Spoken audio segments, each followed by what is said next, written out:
નમસ્તે બાળકો. ચલો આજે શું બોલવાનું છે બધા? મમ્મી કપડાં શાનાથી ધોવે છે તે તમારે બધાને પૂછું, તમારે કહેવાનું, બરોબર? હા, તો મમ્મી કપડાં શાનાથી ધોવે છે? અરે વાહ, સરસ. બોલો, મમ્મી કપડાં શાનાથી ધોવે છે? મશીનથી. મમ્મી કપડાં શાનાથી ધોવે છે? સાબુનથી. મમ્મી કપડાં શાનાથી ધોવે છે? પાણીથી. બોલો, શાનાથી ધોવે છે?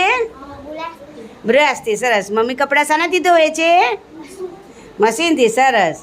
મમ્મી કપડાં શાનાથી ધોવે છે? શાનાથી? બોલો. સાબુથી. હા. મમ્મી કપડાં શાનાથી ધોવે છે? બોલો. શાનાથી ધોવે છે? ધક્કો મારીને. હા. મમ્મી કપડાં શાનાથી ધોવે છે? સાબુથી. મમ્મી કપડાં શાનાથી ધોવે છે? સાબુથી. સરસ.